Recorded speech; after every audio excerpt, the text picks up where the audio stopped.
Welcome back to another episode of Picking Up the Pixels RPG Love. I'm your host, Boston, and joining me as always is Musum. Hello.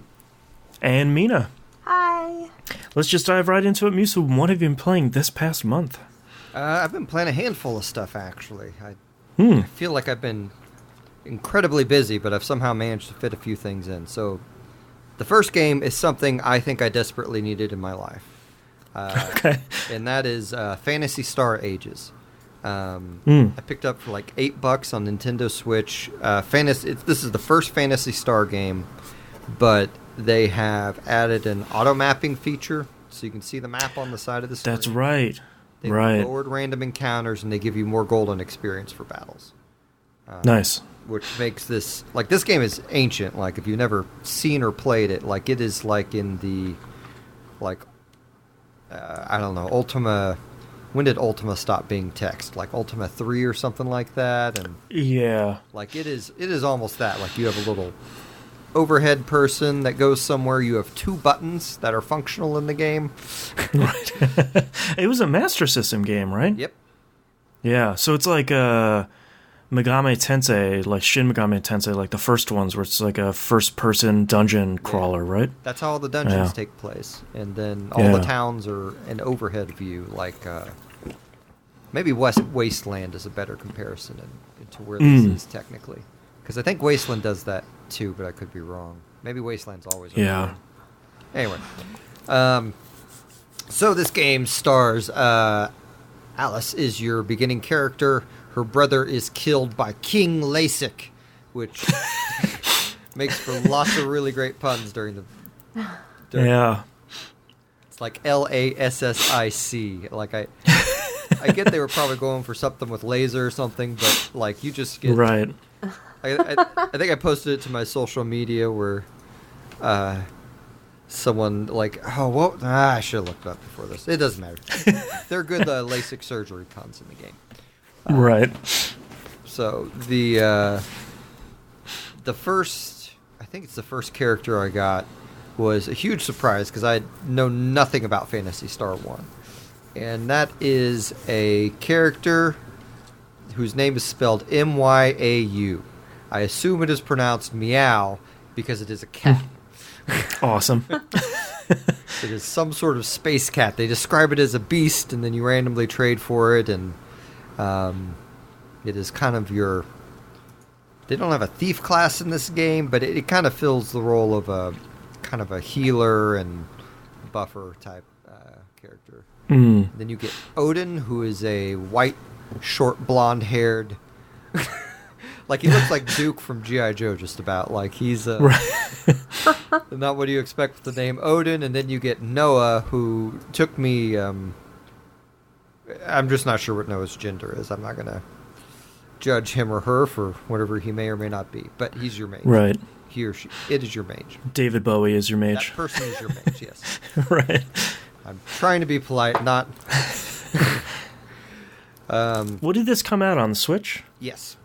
Okay. Yeah. But it's great. You can save anywhere. It was just a nice thing to turn off my brain. Like, I opened up an FAQ just to kind of get the loose beats, because... Like, a lot of the puzzle solving would be, go to the end of this dungeon, and they won't let you in unless you go to the end of this other dungeon and get this item and trade it to someone. Oh, boy. Like, they have one of the things that surprised me is you go in a dungeon to find, like, at the bottom level or whatever, there's a bakery, and you have to get a sweet treat as a gift to the governor of this other town to let you in. That's great. Just the game. It's like a Persona dungeon. It's like, this, in our subconscious, I've always wanted to run a bakery. Yeah.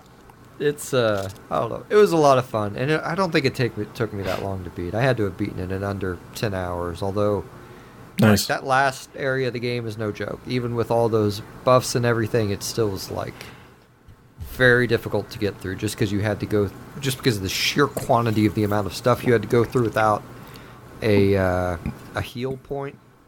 And, like, mana is very limited in that game. But right. Anyway, I highly, if you're ever interested in that game, I highly recommend it. But at the same time, if you don't like old games and seeing what they are, then I highly recommend you not playing it. Yeah, Sega's actually done really well with their Sega Ages collections because they've done that for a couple other ones. Like they made a bunch of improvements to Sonic, the first Sonic the Hedgehog, where you can actually do the rolling spin attack, which you couldn't do originally. You can turn a lot of that stuff off if you want sort of the original version. But it was nice to see them put out the first Phantasy Star, as I think most people would expect them to put out like 2 or 4 or the ones that are really beloved. But they're like, no, man, here's the original one, and we've got auto mapping. It's like, okay, well, that's most of us have not played it, so that's a nice surprise. Yeah, I'd really like to see them do that to 2 as well. I don't know if it's sold well enough for them to justify it, but 2 is on a similar game system type where you're in that old kind of dungeon crawler view for a lot of it. I played a little bit of 2 on a emulator once upon a time, and that was very much I was following an FAQ and it was telling me the amount of spaces I needed to move forward kind of situation. Oh wow, right. So I think an Ages situation is my only hope as an adult to be able to play through that. Right.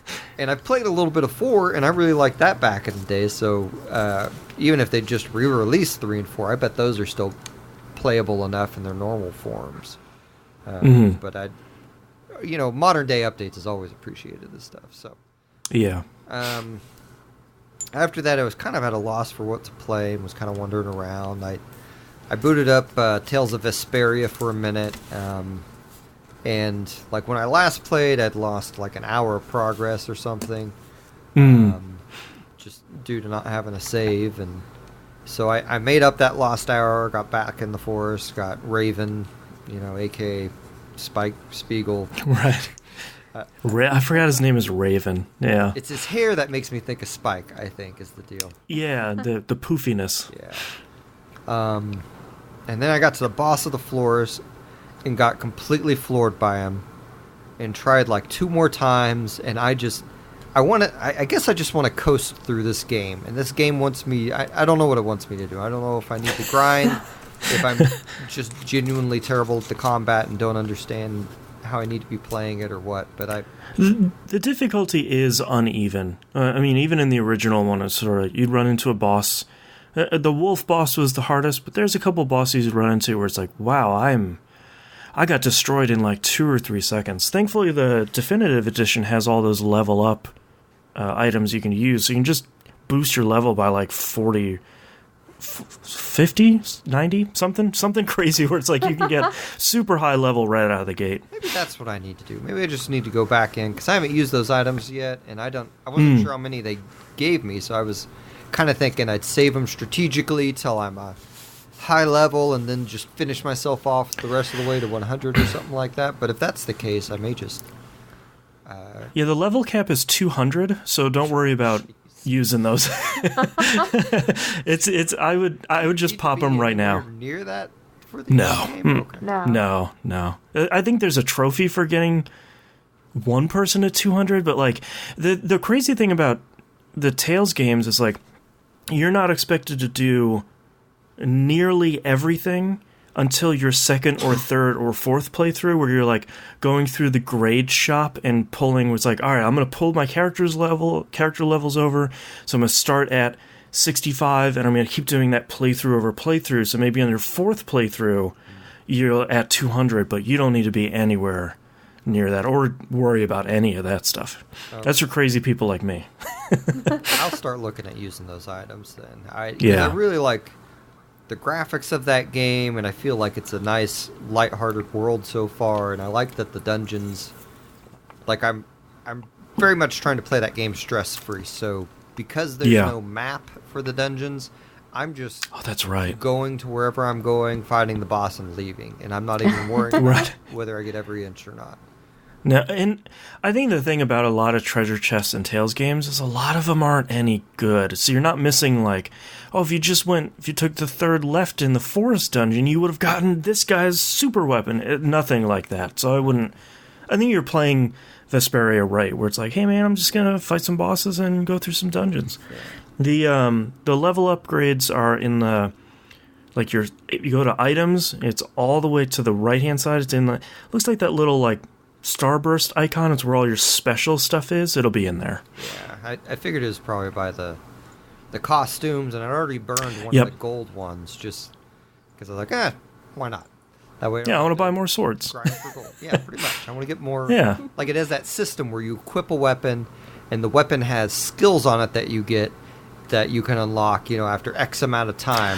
Oh, that's right. And right. I love games that have that system for some reason. I don't know. It gives me like Yep. little mini goals to manage and go through, and it's like Final Fantasy IX. You want to see all the bars fill up. yeah, exactly.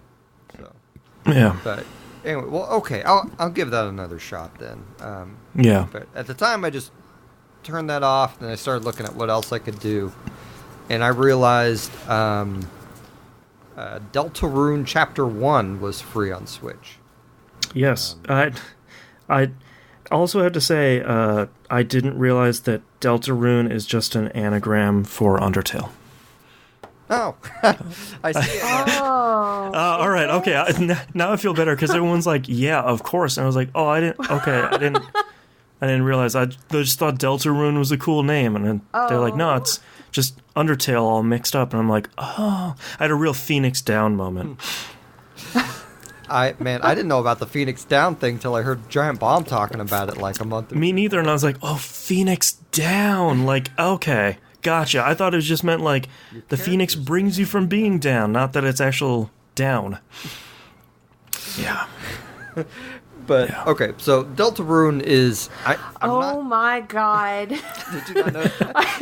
Well, I was like processing it very slowly. I was like, "What are you talking about? A phoenix down?" And I was like Right. thinking, like, what, like the birds on the ground? I'm trying to figure this out here. Oh, that was the same thing as Brad Shoemaker over at Giant Bomb. He's like, "No, it's like a Phoenix Down. Like it brings people up from being down." They're like, "No, down like a bird's feathers." And he's like, I feel like half of the internet was all at the same time was like, "Oh," because it's like the same thing. Like in like old games, like Final Fantasy 1, where they have an ether. You don't know how to pronounce that. You're like, yeah, it's an ether. Like I don't know. It's a kokobo. No one's pronouncing this stuff. Like I don't know. That's awesome. I love it. Yeah. I love it. So, Deltarune, I guess, is tangentially related to Undertale. I'm not sure how. I've never beaten Undertale. I haven't beaten it. Yeah, me neither.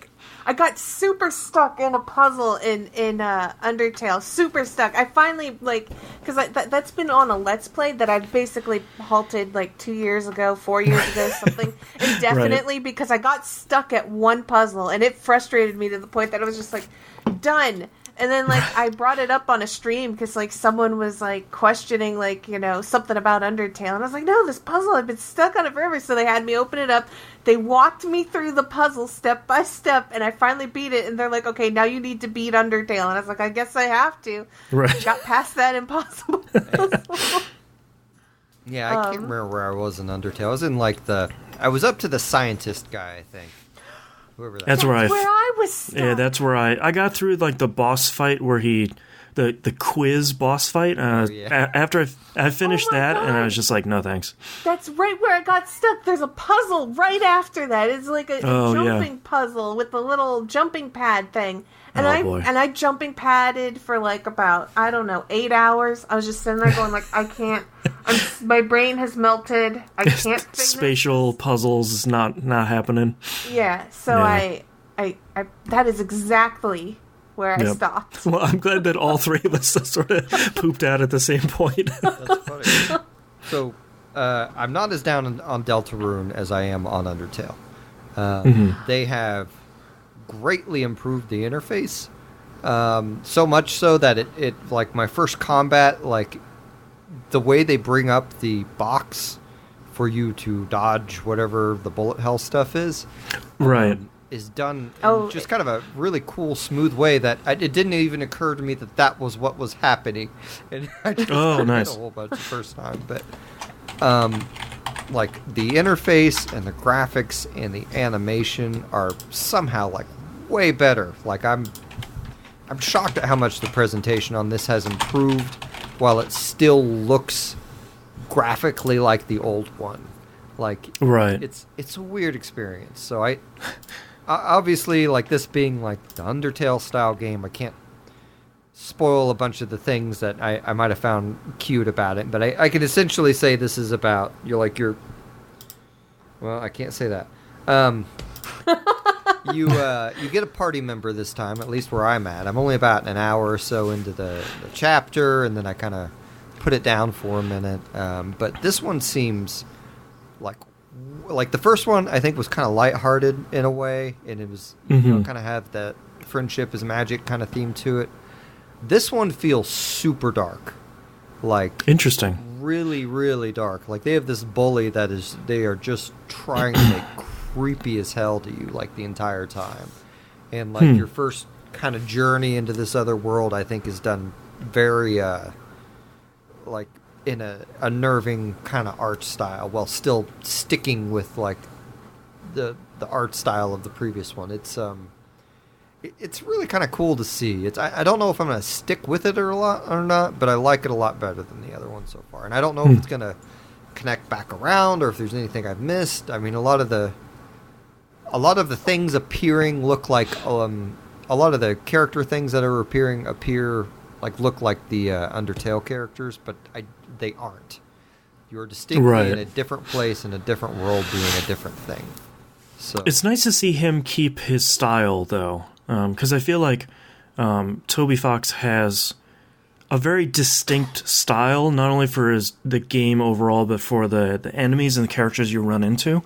And it's nice to see him stick with that, but kind of continue to like his music is better, his art style is better. You know, he's not just making Undertale 2; he's sort of flexing all those muscles a little bit.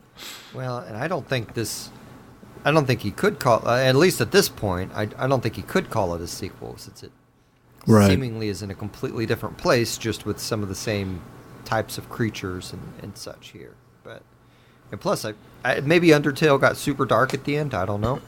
I've been told that if you play it in a, obviously the game wants you to kind of play as a pacifist, like the game is clearly urging you to, but if you play it, you know, in the opposite way and just like kill everything, kill everybody, it apparently goes to a really dark place. But I don't. Interesting.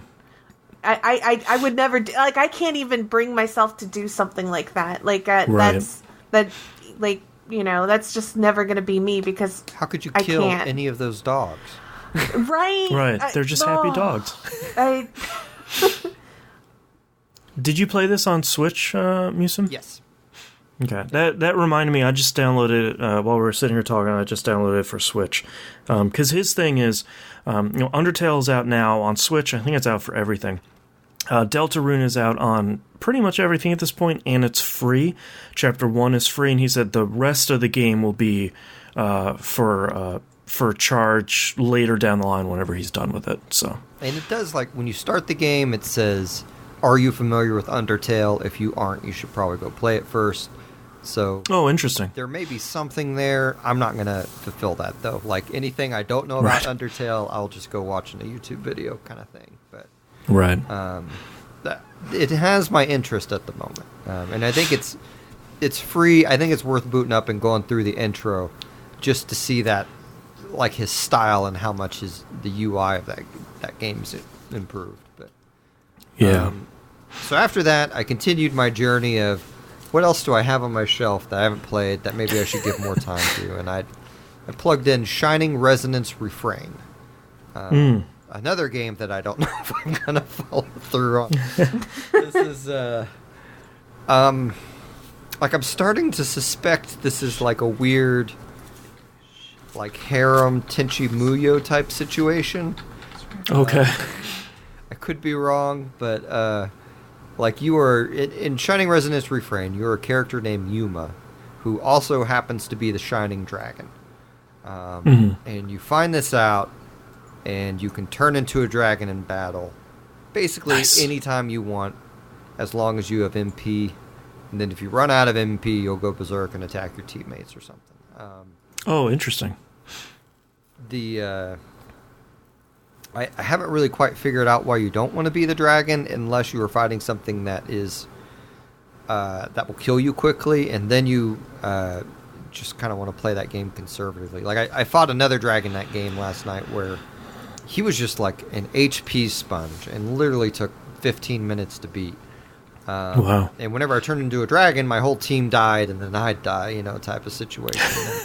So it was a lot of, like, but he moves so slow that, like, you're just supposed to go up, attack him, run back for him to do his attacks, and rinse, repeat for, 10 to 15 minutes. Which is, I think, a poorly designed boss fight. Yeah. But this seems like a fairly shallow game that has a sunny disposition, so... Like, the sunny disposition kind of has my interest, and its music puns kind of have my interest. Like, right. All your weapons are also, like, weird instrument amalgamations, and you take them to a tuner who can, like, change the elementals. Like, I don't really understand it yet, but you, at the tuner, will change what your weapon is tuned to, and you can level up each of those different tuning styles. And from what I can tell, it is changing the element of the weapon. Okay. I could be wrong. That's just, I only have like access to 2 different tunings for the 3 characters I have. The game also came with a bunch of alternate outfits, which, being what I propose is probably a Tenchi Muyo harem situation. Half of them are swimsuits, but... A couple aren't. Like, they have, like, pop star things where they're all in, like, these white kind of... Like, how Michael Jackson wore, like, the military kind of looking outfit the one time? Yeah, and they all matched. Yeah. It's like white versions of those. But they all... Like, some of them give your characters extra... I can't remember what that system's called. There's, like, There's, like, a bond system, right? And... Oh, okay. The bond system... changes what characters do for each other. So it unlocks another thing for the bond system certain costumes do. So like the Pop Idol one unlocks a bond thing for Yuma. The maid outfits, I know.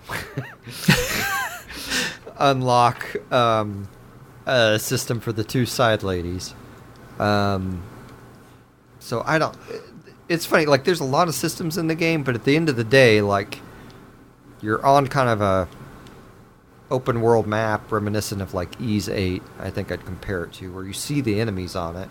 You walk up to one and then it enters a battle screen, but you're still in the same environment. Right. And then you just kind of attack or cast magic or kind of change what your guys are doing. Like it's... Combat-wise, it's surprisingly similar in a lot of ways, I think, to Ys 8. But it seems like a fairly shallow, possibly enjoyable game. I'm not sure yet, but we'll see. The dialogue's not great either. I don't know. Maybe you should skip it. It sounds like it's fine. Yeah, like it's a mediocre game. It's I think the graphics are pretty nice. I think it has a very good visual look. But just nothing about it like really stands out. Like aside from the music pun stuff. Right. Anyway, so last and not least, or possibly least, I don't know, depending on your viewpoint, I played Anthem.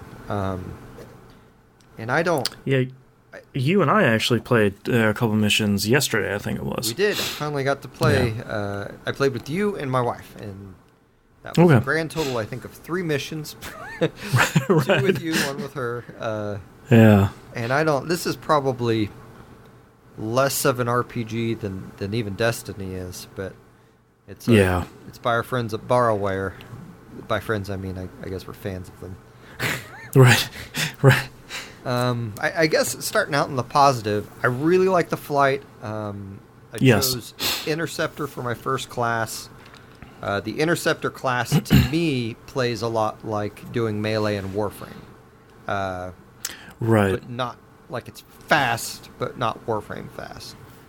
Yeah, one of the things, so for anyone that maybe doesn't know much about Anthem, one of the things that spoiler alert, one of the very few things I like about Anthem is that you, unlike Destiny, where you're playing a character that has one locked-in class, and you're expected to run multiple characters, In Anthem, you're just the freelancer.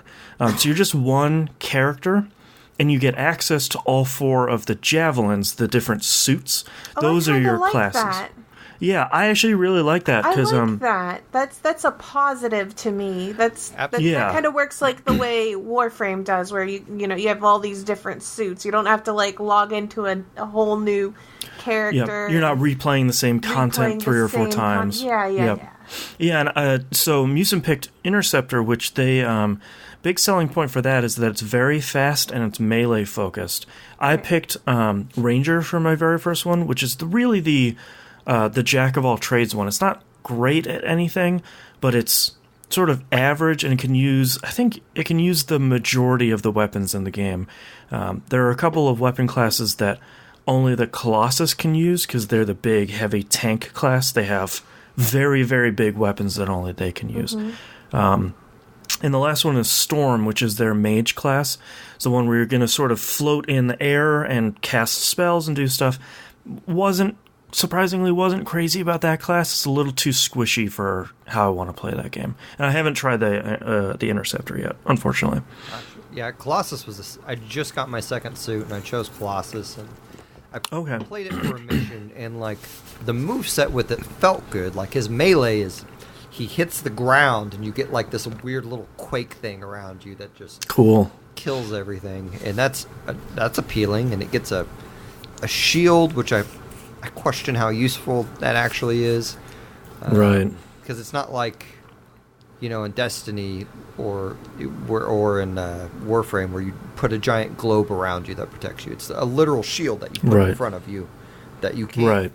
Like if you start shooting, then he puts the shield up. So it's a weird trade-off. The Interceptor has that shield, by the way, but it's not as potent as something that would be like in a Destiny or a Warframe. It's like made out of paper mache. It's pretty disappointing. Does it? I didn't because my moves. Yeah, it's called like Bulwark Point, I think, where they put up they have 2. One bubble buffs gun damage and one bubble does protection. Oh, so they do have a bubble shield system in the game. Yeah. Okay. I had no idea. Yeah. Yeah, I just like the Interceptor because you essentially mash melee and you get, all the other classes I think just get to dash once or something like that, right? Mm-hmm. Except Colossus, who doesn't dash at all, and Interceptor, you can do 3 dashes all in a row, so you can just fly all over the freaking screen. And you're doing melee combos and stuff instead of, the Ranger just does one quick melee, and that's really it. Yeah. But I don't know, man. I was trying to stay semi-positive on the game, but I feel like us playing last night, I like playing games with you, but it really just started spelling out how disappointing this is, because we get this really cool looking world that feels empty, and you get a lot of combat that doesn't feel very fulfilling. Right. And the story to me at this point, and granted I've only put a few hours into it, but it seems kind of non-existent. You go back to the city. That's a huge shame, because when I hear BioWare, the first thing I think of is a deep, rich story.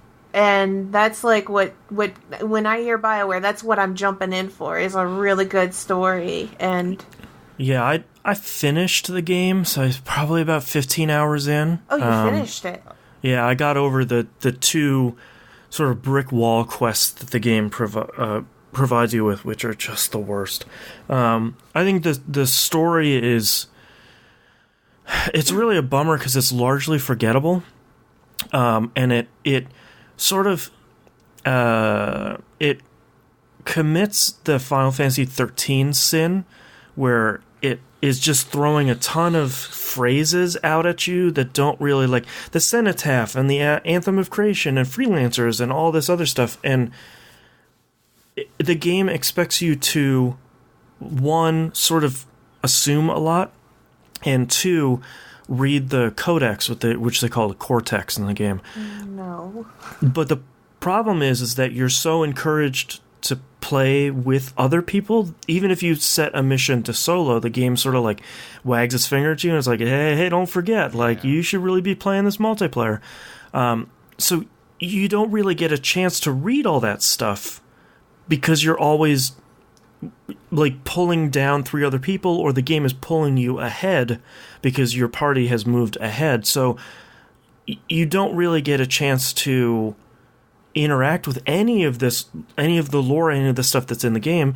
And to me, one of the worst sins it commits is the loading screens, as everyone has heard, are plentiful and lengthy, and they are very long. And instead of displaying the Cortex stuff on the loading screens, which would have been great, they just show static concept art. It's that you're sitting at a loading screen for sometimes up to a minute. No. I'm more than happy to read a codex entry. Like, that's great. I'll start reading about Dark Souls style codex stuff. Exactly. Like, I will be happy to read where the javelins came from, or like General Tarsus, the town was named after. Like, give me some of that stuff in there. And when you're matchmaking, there's even a little cutscene where you're getting strapped in your javelin and it's like powering up for the first time. But then you just have a tiny progress bar, and it's a real bummer. If you really think about it, I guess my initial reaction to it is they tried to take the Destiny mission structure, right? Mm-hmm. Where you launch to a certain point in the world with a set of people to go do a thing that's usually fetch something or kill something or defend something. But then they try to have the BioWare story stuff to a degree in it, where it seems like they have these characters that they put a lot of effort into in your home base, whatever it's called. I honestly don't remember. But like those things just are never going to mesh. Like, part of the, like, if you think about like Mass Effect or Dragon Age, here's like the Dragon Age. You're suddenly going into the I forget what it's called, the underground tunnel, dwarf places, and like slowly learning about this other race, the Hellspawn, and kind of finding out what makes them and this and that. And you're finding that as you're going down and uncovering texts and things like that. And your party members are talking to each other. Like, there's a lot of stuff going on, yeah. And a multiplayer game is never going to be conducive to that. Like, yeah, it's the problem I've always had with Borderlands.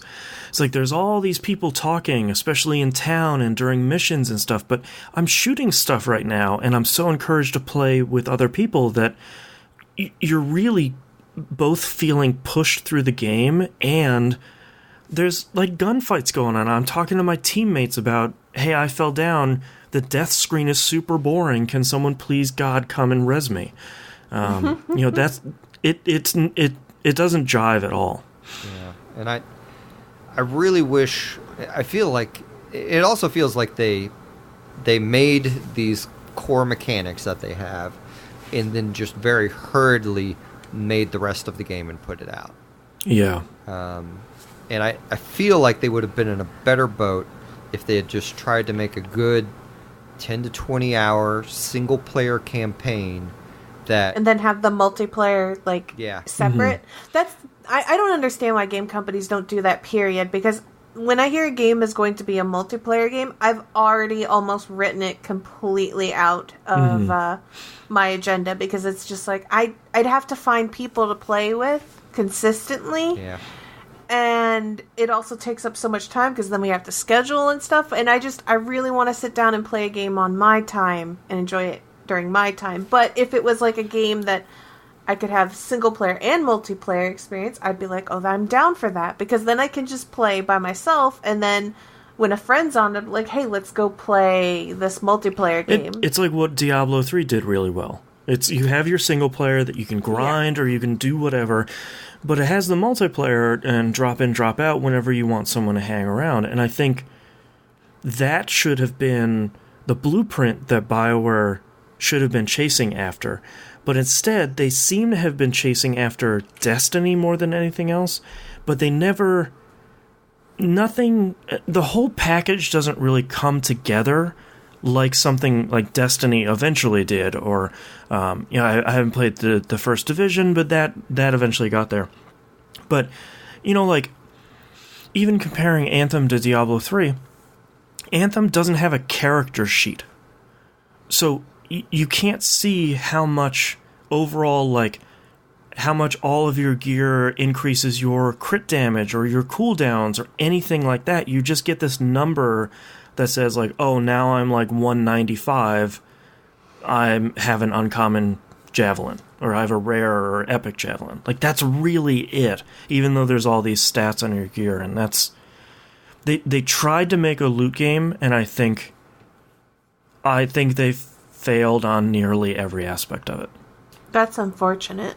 I mean, and they kind of had the example of how not to do a loot game with Mass Effect 1. I mean, God, the inventory management in that thing, Like, well, and to be fair, they sort of had the blueprint of how to not do it in Destiny 1 and 2.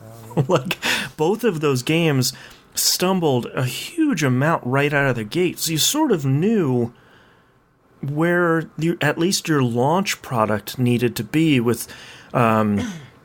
the systems and features and expectations and quantity of content that both of those games and the Division and to a certain extent some of the early Warframe stuff, but that Warframe is so early that a lot of those missteps were understandable. But for them to come out and make a lot of those mistakes again is just baffling. It does make me wonder, like, did BioWare actually come up with the idea for a multiplayer game with Anthem, or this is my conspiracy I don't think hat. so. Did EA say, we want a Destiny competition? Yo, I don't even think that's a conspiracy, because I'm jumping on board that too. I really feel EA was like, we need somebody to make a Destiny game right now, and they're like, who do we have? Let's throw BioWare on this. It doesn't feel like this was a BioWare decision. I'm actually going to be the counterpoint to here. I really don't... I know EA is an easy scapegoat, and often they are their own worst enemies.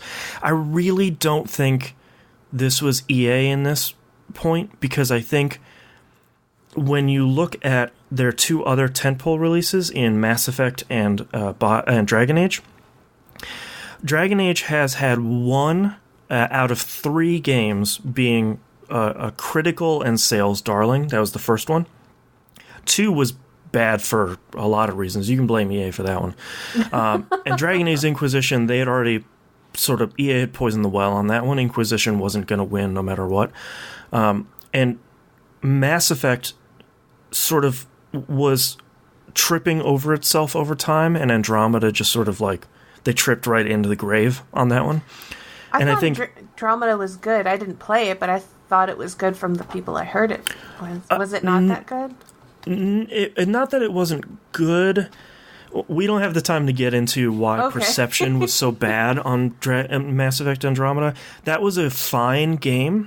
It was obviously never going to beat Mass Effect 2, which is most people's high watermark for the series. It is my high water.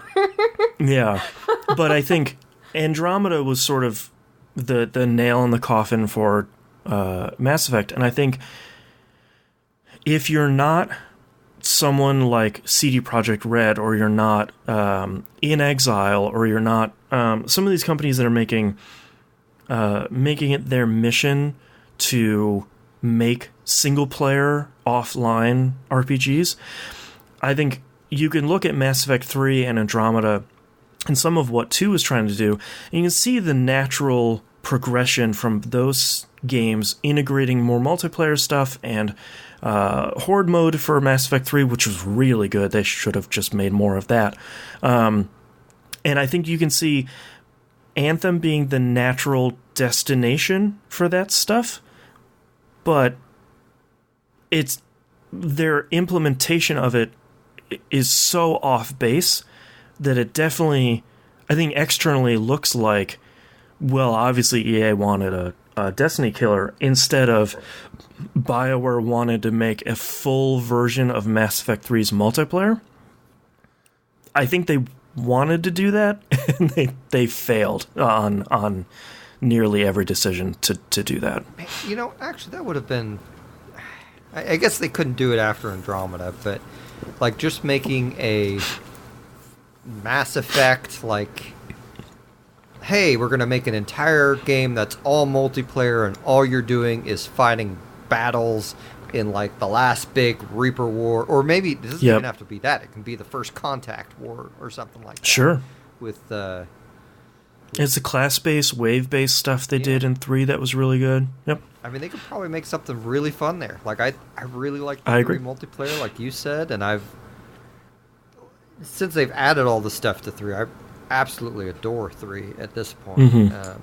But, I mean, I don't know. I'm really worried about the next Dragon Age. Like, they give us that preview with, old Solus talking about finding them. I haven't seen it. It's like a 20-second thing where it's just like Solus is on screen and he says like 2 sentences. Do you want the answers or something like that, and it's like, now I'm really like, if BioWare sticks around and isn't shut down. I dated him in the I romanced him in the every time you Inquisition. tell me that, I think I have to replay all these games. Right. And see what that is like. It is. It's wild. It's a trip. That racist little... No. But I think you're right. I think when we were dealing with the Dragon Age games and the Mass Effect trilogy, I think you announce a BioWare game and everyone says, okay, like, where do I sign up? Like, can I pre-order now? Like, let's just get into it. And I think after... the poor reception for the ending of 3 and then Andromeda, Inquisition, and now Anthem, I think they've had... Most of these studios will have one miss here or there, like the launch of Diablo 3. And they'll bring it back, or the next game they come out with will be great. They've had 3 or 4 sort of critical misses in a row, and I think you look at the next Dragon Age, and I'm there with you, Musim, where it's sort of like... You need to show me a lot of stuff before you get me interested in a day one thing. Because if you're going to show me some multiplayer thing, even if it's like a secondary mode, you'll have maybe your Mass Effect 3 where you have your single player and then your multiplayer. Like, you've got a lot of selling to do. I loved Inquisition so much. I didn't realize it didn't sell well for him. That's too bad. It did not. No. It's bad. Dragon Age 2 burned so many people. I think they did. I think they tapped out. I mean, I was mad at Dragon Age 2 for a couple of reasons. One, it was just like I loved Origins so much, and then I went to 2 and I was like, what is this? This is very different. But I think what really got me like super tired in 2 was how many times I saw the same dungeon. Yep. And that's because they made that game in 18 months. If anyone wants to know about Dragon Age 2, I think it was in Blood, Sweat, and Pixels, that book about game development. Really great book. Really crazy chapter. You find out things about like how they made Majora's Mask in like what did they give them? Like, did they give them a year or something after? It might have been around that, yeah. Ocarina of Time, they were like, you have 1 year to make. Right.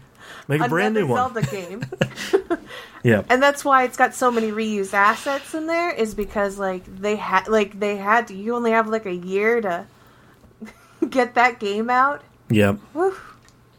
Well, and BioWare does, like, they've been doing these 18-month turnaround cycles. Like, I think that's what they did for Mass Effect 3. Because I remember reading about it in the final hours of Mass Effect 3 thing that Jeff Keighley did. Right. That was that weird $2 app you could get, and it was just a big article. And it was cool. It was mostly about Casey Hudson, and I forgot who the head writer's name is. But all the old guard from BioWare. But at the same time, it's all those guys' fault that the original ending was a non-ending. Right. Well, and I think the thing, we were talking about this yesterday too, Musim, I think everyone needs to remember that, like, all of those guys left, and they work at, like, In Exile, they work at all these studios that are making those old games. They're making Torment, and they're making, all these spiritual successors to Fallout and Torment and all these other great series over at those other places, and that's not BioWare anymore. It does make you... For better or for worse. It does kind of make you wonder if we're just going to flat out see a change in... Okay, we normally think about these publishers as our Western RPG developers. Maybe their time as being those is done, and maybe Microsoft is just going to pump a bunch of money into Obsidian and Exile, and they're going to be our RPG kings. Like, I like the In Exile games a lot, but they are definitely B-tier games. Yeah, they're not your, like, AAA, excuse me, AAA experiences. I do have some hope for that new Obsidian game. I hope that comes Oh, off. so do I. Was that Outer Wilds? Yeah, that's Something like that? That could be really... but Outer Worlds or something. Yeah, something like that. But that's one of those games that I'm, like, giving the squinty eyes to, where it's like, I'm going to watch you for a while. Like, you don't... I like all the people involved, but I've been bitten too many times by this. I'm starting to get desperate for a concise single player high grade experience. Like, I feel like I haven't gotten that in a long time. I feel like I will probably make a lot of people laugh when I say this. Have you played The Witcher 3? Here's the problem. When I think about, I had played the intro on it. I'm like, oh, this looks really cool. And then I thought, I gotta be really close to the end of Witcher 1. And then I turned it off, and then I didn't play Witcher 1. Yeah, you should go play The Witcher 3. And don't worry about the first two, because they don't really matter. I wish I could not worry about them, but I worry about them. I don't know why. I just really want to see those. Like I'm so close at the end of one. I know I'm in the last act. I'm real close to the climax. I just need to put in the probably 10 hours it needs to beat it. Oh, yikes. I mean, that's a 90-hour game. No, yeah, I don't. I put like 80 hours in Witcher 3, and I saw like half of it, so gotcha. I'm right there with you. Well, I've heard Witcher 2 is amazing, and I know they overhauled that system a lot, so part of me still wants to play through that thing too as well, and I don't know where to draw the line. Cyberpunk isn't coming out any year soon. Yeah, who knows when that's coming out. I mean, who knows if Bethesda's ever going to make a game I want to play again.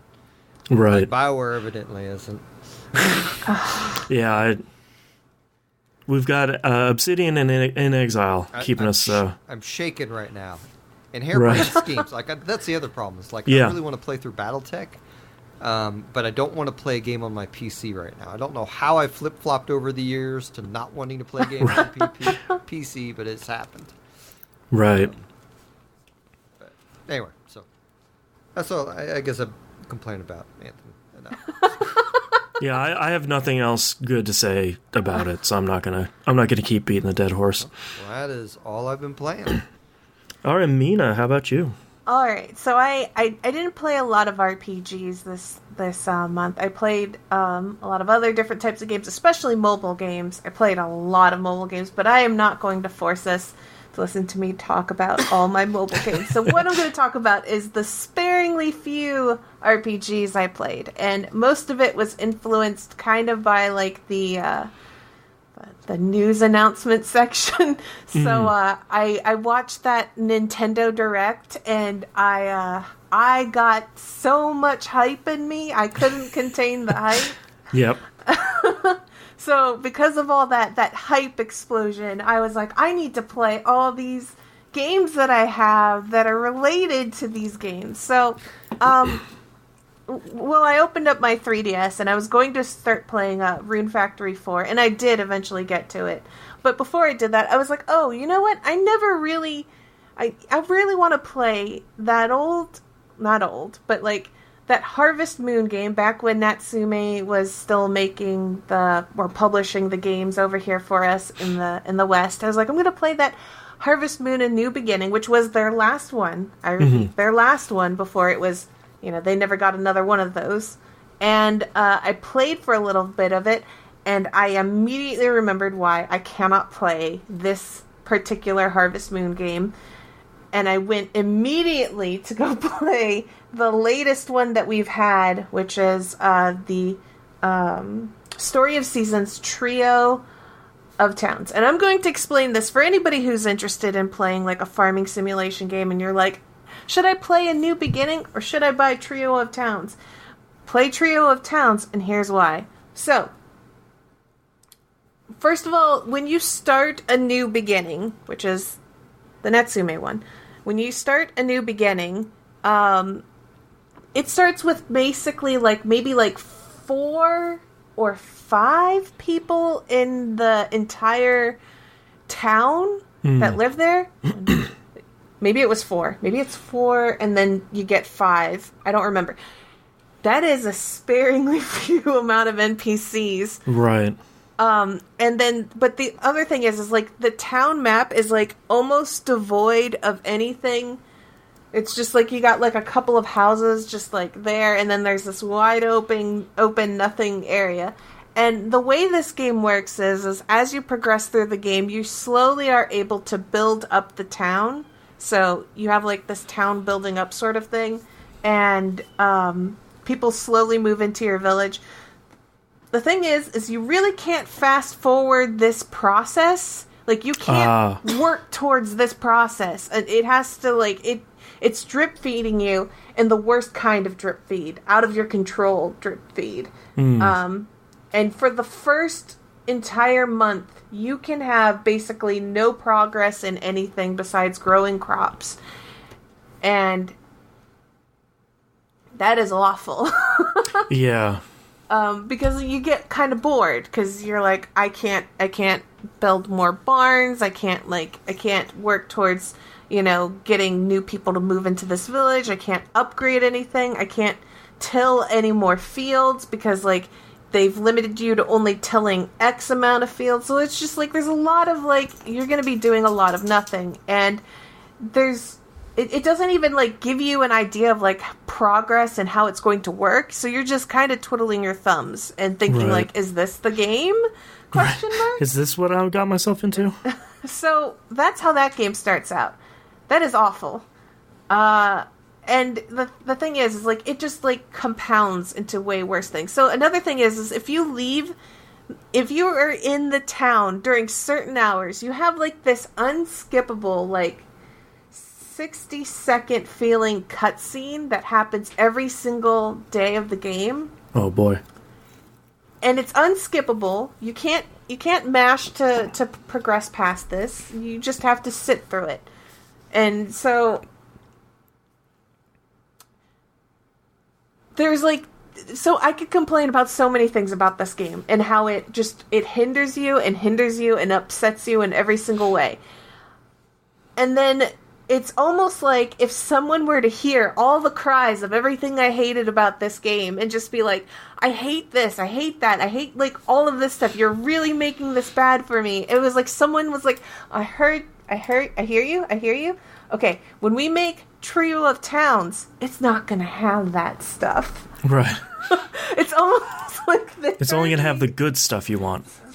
We got you. So when you start Trio of Towns, it again has this sort of drip feeding sort of thing.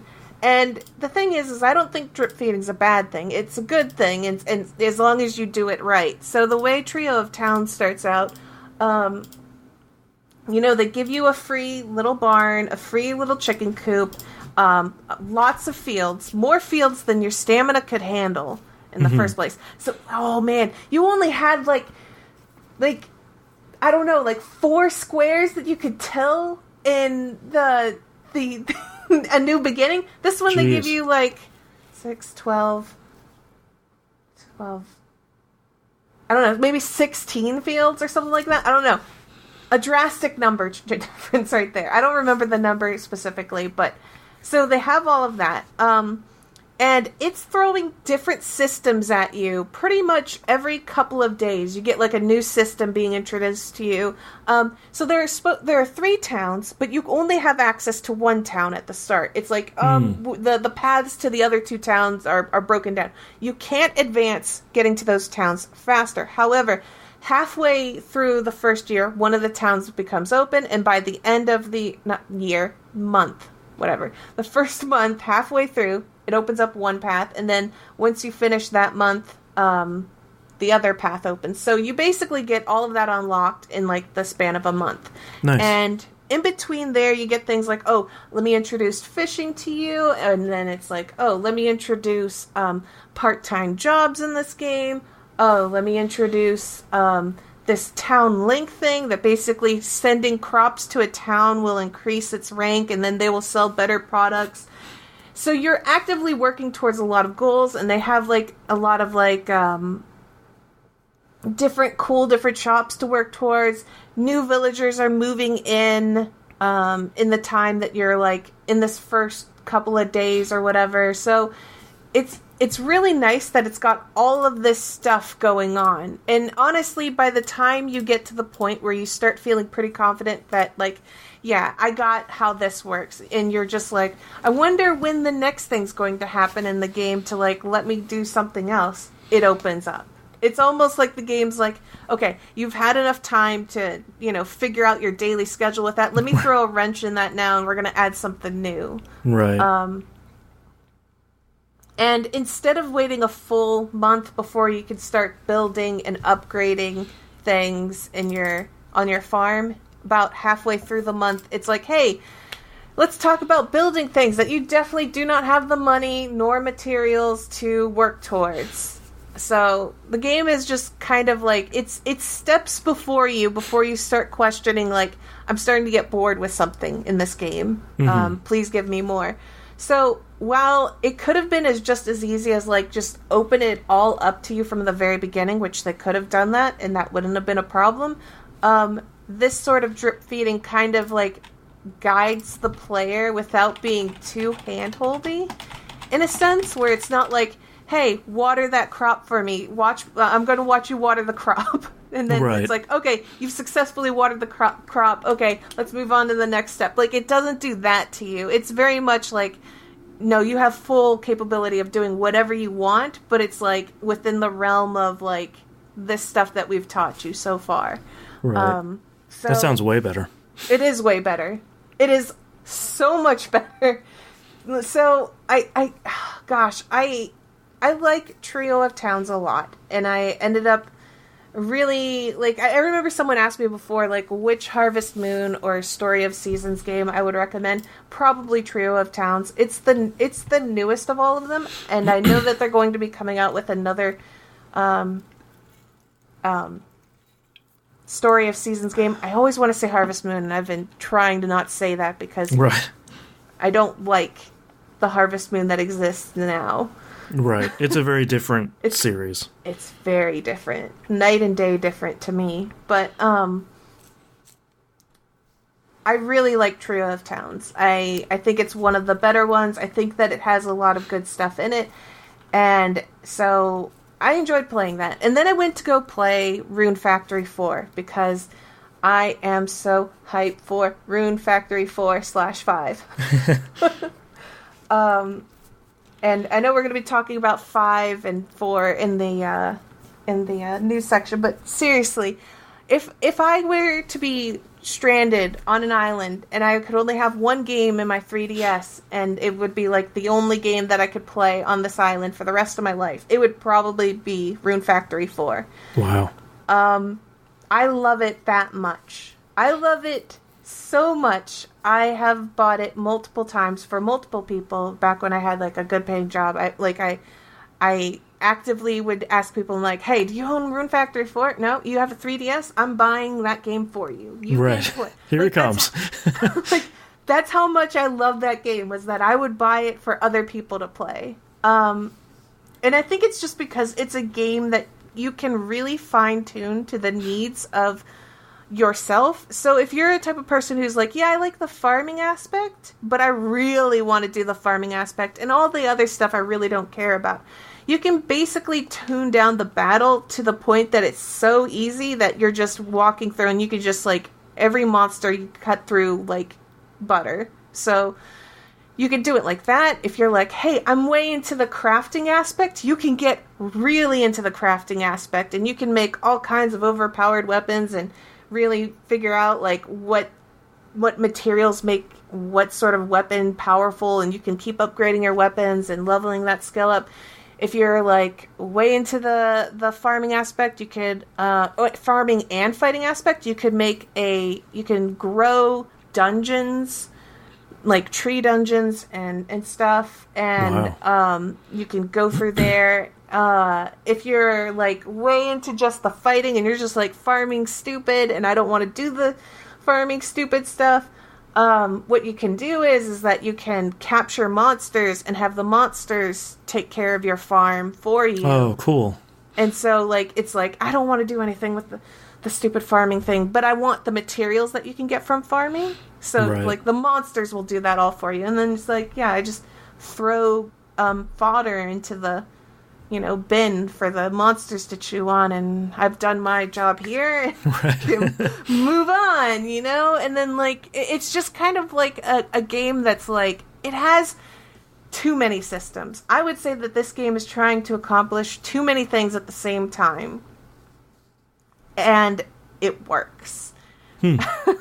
Like, it's doing a crazy balancing act where it's like you could take one of those spinning plates down and you'd still be called a really good game. But it decides, like, no, I'm just going to keep throwing more stuff on there. The amount of experience and levels, there's an endless dungeon, I believe, in the game where you can keep going down and down and down in. Jeez. And there's just so much content there. And when I saw the news talking about how Rune Factory 4 is coming to the Switch, I about jumped out of my... I started, like, screaming. I was like, oh my god, it's coming to the Switch. I need to buy, like, now. Put it up now. I want to buy it now. And I remember I was so excited about hearing Rune Factory 4 and, like, seeing the announcement. I was typing to someone. I was like, I'm going to buy a copy. I'm like, I don't care. I'm going to tell everybody to buy a copy because maybe we'll get Rune Factory 5. Because, in case you didn't know, Neverland was the company that was making the Rune Factory series. They went bankrupt, and then the IP was kind of like, what happened to the IP? And because like it's assumed that it went back to Marvelous. I don't think we ever got confirmation it went back to Marvelous, and it was just like nobody talked about it. They didn't say anything for years about it, and all this time I was just thinking to myself like, wow, they went out with a bang. They made Rune Factory 4 as their exit game, and that was it. And I was like. And it sold so well. I think it sold like something like triple of like all of their games that had come out or whatever. Like it sold really well, but it didn't save them enough from bankruptcy. Right. I don't think anything could have saved them at that point based on what I observed. But so as I was typing to someone like maybe if we all buy Rune Factory 4, like maybe we'll get Rune Factory 5. Maybe they'll hear my cry. And just as I was like finishing typing that, like everyone I was talking to like screamed back at me, and they're like, "Oh my god, there's a 5 on the screen!" And it was like seeing Persona 5 announcement, like the 5 appears on the screen. It's finally happening. I'm like, oh my god. The nerd in me is like screaming. I was like, oh my gosh, we're getting it. Rune Factory 5. I seriously can't wait. Like, this is the most hyped thing ever since Persona 5 for me. Right. So, Rune Factory 5. I'm serious though. Like, as I really want them to live up. It's going to be hard to live up to my expectations after what happened with 4. And BT dubs, if you own a Switch and you've never played Rune Factory 4 and you're interested in a combat farming, crafting, dating like everything mushed together game with a pretty good story, like a pretty good. It's a feel good story. It's a charming little cute story. I liked it. If you're down for all of that, Rune Factory 4, like keep that in your head. Yeah. Oh man, I can't wait. It's an actual enhanced version too. It's being like it's ported to the Switch, but they're enhancing it, so it graphically looks a lot better. So I'm really hyped for that. Again, I've only played like a couple of other mobile games and non-RPGs, so I think we will just pass this off to Boston. I wrote down Destiny 2 here, but I don't really have a lot to talk about here because the most current season is ending, season 5, and we're sort of launch. Bungie did what they usually do, and they waited till the last minute to talk about the next season, and then they just dumped like an 8-minute trailer on us, and it was like, here's all the cool stuff. By the way, it's coming out Tuesday. It's like, okay, that's fantastic. That's really good news. So not mostly like the trying to wrap up the end of this season, trying to unlock anything that I really wanted in the season, and trying to help other people through some of the content, and just sort of not play since I know that I'll be playing when the new season comes out. I finished and platinumed Kingdom Hearts 3. That was a surprisingly easy platinum. No proud mode, no level. There was a level 99, but that was super easy.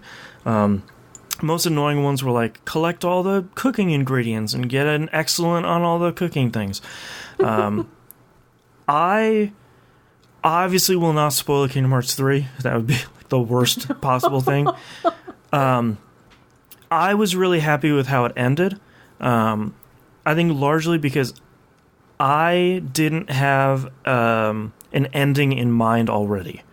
So I think I was going to be pretty happy with anything they did. And I was happy with where they got to. And I'm happy to see if they're going to continue Kingdom Hearts. Not a spoiler, but I'm happy to see if they're going to because they've always been talking about like this is the end of Sora's chapter or whatever. Yeah, I've heard that.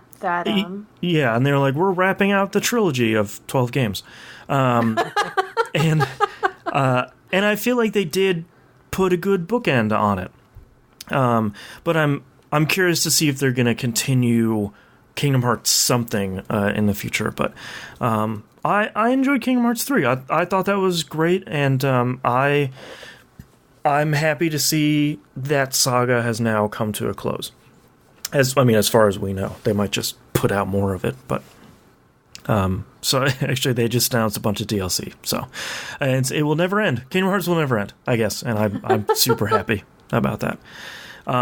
But that's all I played this month because I have not played.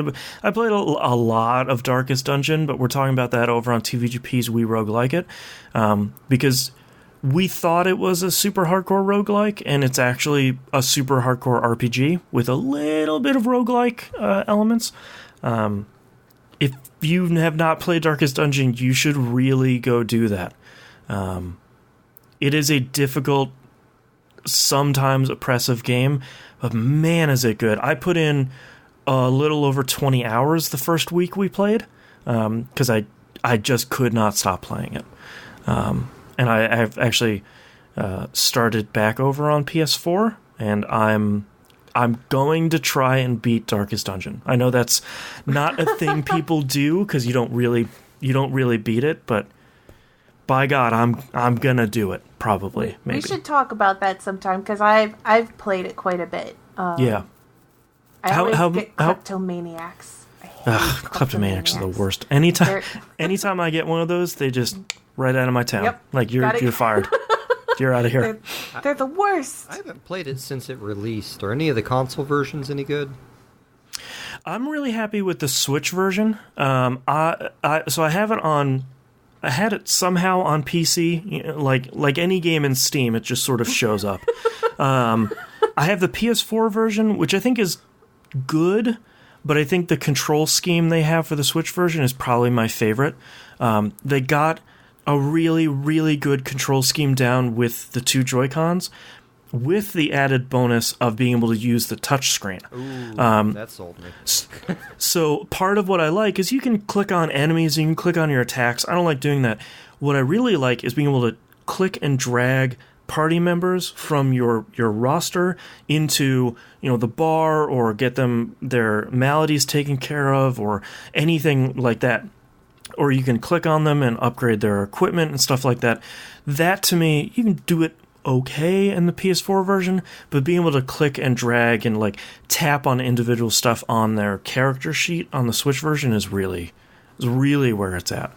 And I know they have a bunch of the DLC on Switch, but I would recommend for anyone checking out Darkest Dungeon, just start with the base game to start with. Don't add Crimson Court or anything else to begin with. The base game is hard enough by itself. The stuff that they add on top of it is really meant for like your third or fourth playthrough. It's really, take it from me, it is really not for your first playthrough. I think the base game is like $25, and that is well worth it. And it looks really good on that screen on Switch too. Oh man, yeah, go play Darkest Dungeon. It is a really, really, really great game. Let's get into RPG releases for March 2019. Tom Clancy's The Division comes out on PC, PS4, and Xbox One on, I think, the 15th. So it's another one of those things where, like, if you buy some editions, you get to play it 3 days early. So it comes out somewhere around there. So I apologize if that date is wrong, but I cannot really seem to get a straight answer on that one. And Final Fantasy VII comes out on the Switch and Xbox One on the 26th. So that's the beginning of Square Enix putting out all the stuff they've put out already on Switch. Like 9 just came out on Switch, 7 will be coming out, and so 10, 10.2, and 12 are all going to be coming out on Switch. At a later date, they're sort of putting them out as they go. Speaking of Final Fantasy XII, let's talk about news stories. Final Fantasy XII on Switch and Xbox One gets a bunch of new features that I hope they backport to some of this other stuff at some point. 4 main features. Number 1, resetting your license board, including resetting your jobs.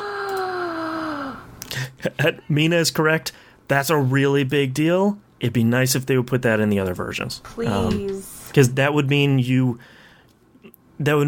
can't screw up a playthrough by picking the wrong jobs.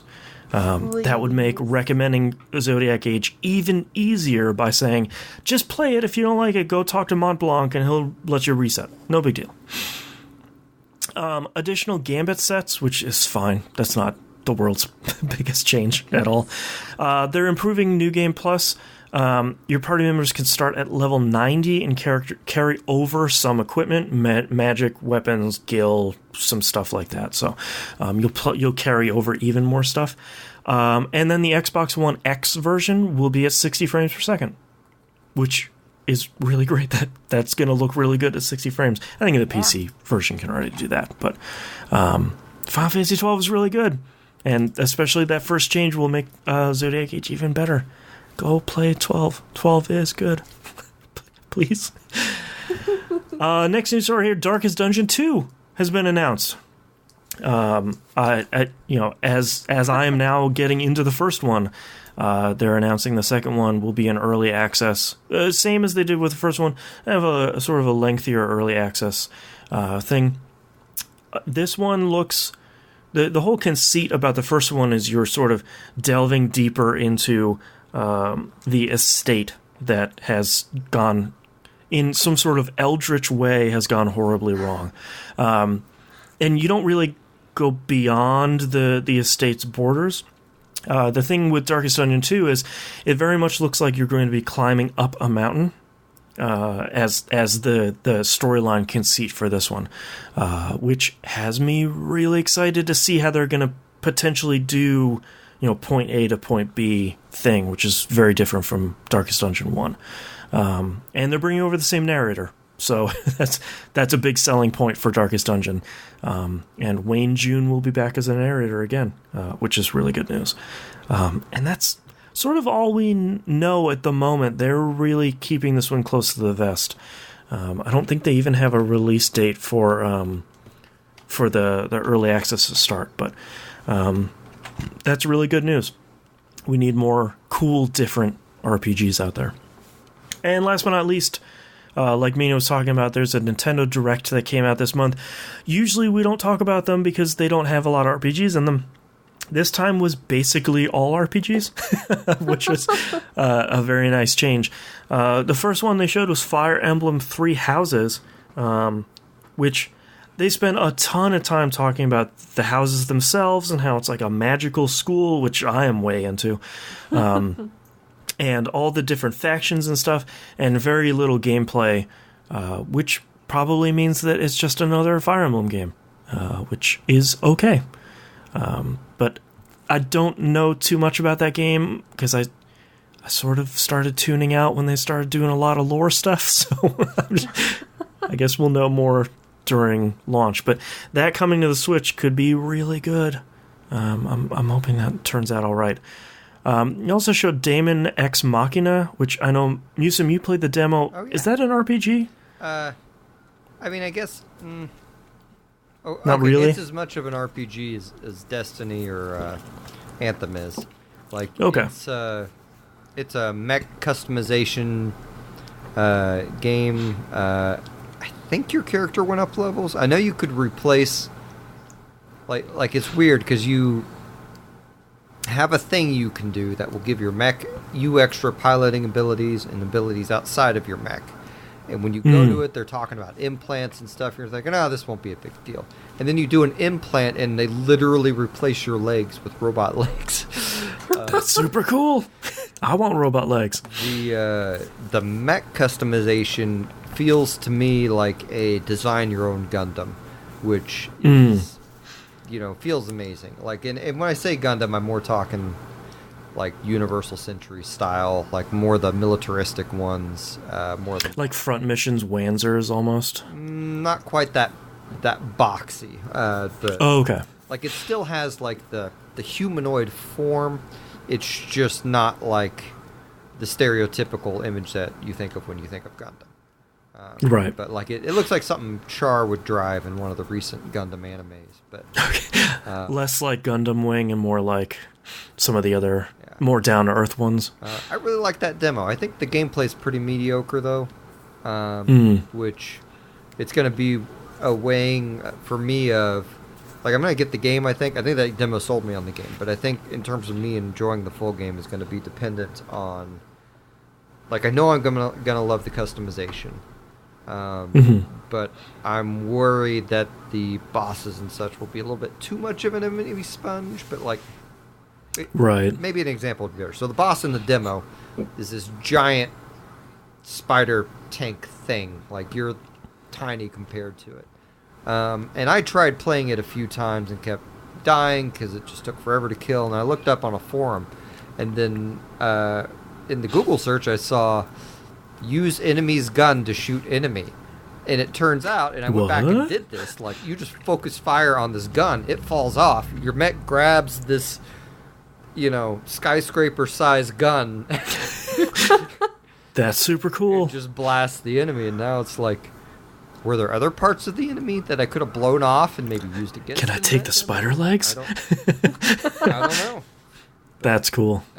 I think that has the potential to be a really cool game, but I suspect that the combat's going to be somewhat mediocre besides the blow parts off of enemies and use them against them thing. Right. Man, that sounds pretty cool.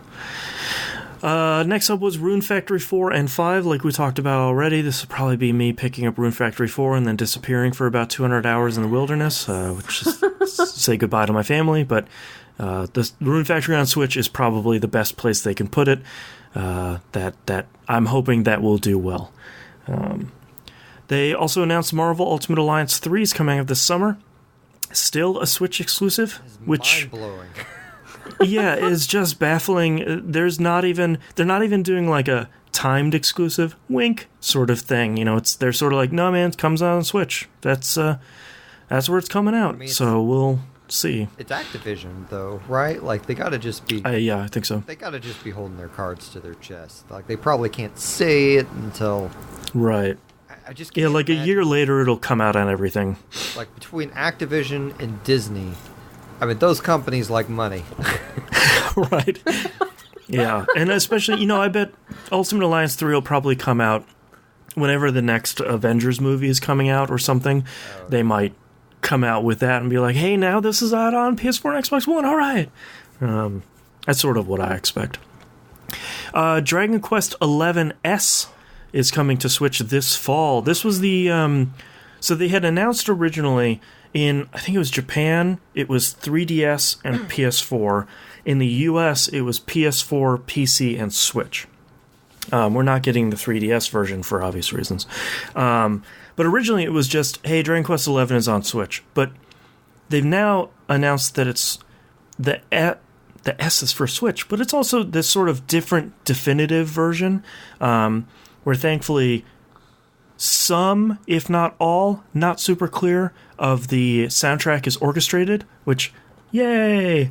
Thank goodness. That's really great. They're adding additional stories and storylines, missions. And probably the craziest part is they announced a 16-bit mode, which I thought originally was funny because they showed a battle with, the first person and it's just the enemies. But then they showed you can play the entire game in 16-bit, including the overworld and dungeons and everything. Yeah. So that's pretty cool, and Dragon Quest XI is really good. That's the one you both played recently, right? Yep. Yeah, that's the one that came out last year. I may just wait for this version. Yeah, I think if you haven't played it at this point, as long as it runs well on Switch, as long as it doesn't have, giant frame rate drops or anything, this seems like probably the better version, and Square's being pretty coy with whether or not that stuff is going to come to other consoles, like the PS4 and PC. I'm assuming it will at some point, but 6 months after this comes out. But this seems like the definitive version you would want to pick up. I've only played one Dragon Quest, but you guys have been so glowing about this one that I may... Which one was the one you played? Sentinels of the Starry Skies. I think that was 9. 9. Yeah, if you liked that one, you'll like 11. That's sort of like everything after 7. They're all kind of a similar experience. So if you liked that one, 11 will probably be right up your wheelhouse. Plus, it's portable, so you don't have to tie up your PS4 forever. You just put your Switch to sleep. And that was the thing about 9 was like me and Susie got it on DS or 3DS, whatever.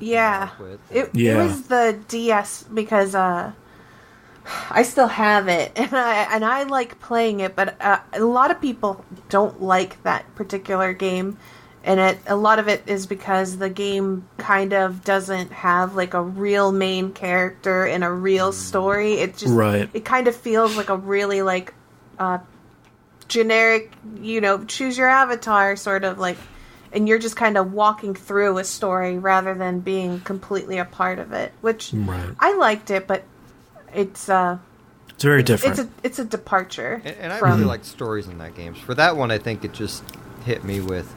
I think I got caught in the fervor and bought the first game and then thought, I really would like to play this with Susie, and then we just sunk like a metric ton of hours into it. Yeah. Yep. And I played, the same thing. I did the same thing playing with another person because that game is fun with another person. It's like... Yes, it's really good. Yeah. Last but not least, Zelda's not an RPG, but I'm really excited about my favorite Zelda game being getting remade. That's Zelda Link's Awakening. It's my favorite Zelda game of all time, and this looks really good. And I'm glad Nintendo hasn't forgotten about it. It's so cute. I don't understand really why some people are angry about it. They're it's one of those things where... Do you not like happiness? I think it's one of those things where Nintendo can't do anything right.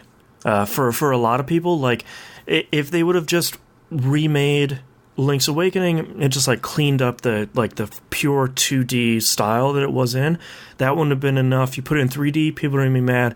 You do this super cute almost claymation style, and you faithfully recreate Link's Awakening. This for me is day one. I love this game so much, and it looks like they're doing right by a really weird, crazy, fantastic Zelda game. And I love this aesthetic. It is... Yeah, it's great. This is amazing looking. Yeah, I'm so excited. I've never played it. If it comes out in a dead zone during the year, I may pick it up. Yeah. It looks good. And Link's Awakening is good already. Like, you already know it's a good game, so... Yeah. Really, it's just a matter of how it looks. I mean, this is the Game Boy one, right? Yep, the original Game Boy and Game Boy Color. Okay. Yep. Yeah. but not. This was one of the few portable Zelda games that wasn't made by Capcom. This was a Nintendo one. Yeah. So Capcom also did a lot of really good Zelda games, which people forget. They did Story of Ages and Seasons, and they did Minish Cap. Yeah, that's right, Minish Cap. That one, I never played Minish Cap, but I played Minish Cap is so and good. Ages. If you like Link's Awakening, you would really like Minish Cap. I'll have to. That's a really good game. Anyways, I could talk about Zelda forever, but let's not, because our episode is over. Thank you so much for listening. If you'd like to visit us, you can do so at pickingupthepixels.com. Everywhere to find and follow us is on the right-hand side of the page. Don't forget to go join our Patreon, patreon.com/E1M1, the ones are numbers. Get a bunch of cool behind-the-scenes stuff. This week's Outcast, which is our sort of stuff we're recording before we record. We'll have some of us talking about some stuff beforehand. Patreon.com/E1M1. The $5 tier is the one you want to get. And that's, unlike a lot of shows, that's $5 a month, not an episode. So you get cool behind the scenes stuff and early access, and I get to fund this show because I don't have a paying job. So ease my trouble, ease my concerns. I think that's where can we find you, Musum? You can check out all my music stuff at jbaudio.net or com. I don't net, know where my I believe. own website is. That's great. You can also buy my music on .net. Okay. You can also buy my music on Bandcamp, iTunes, and find it on most streaming services. And that's it for me. And Mina, how about you? You can find me on Twitch or YouTube under Mina KO Rocket. And you can also find my mobile videos under Mobile Mina on YouTube. And you can find all my shows at e1m1.com. Thank you so much for everyone for listening. Our adventure continues next month.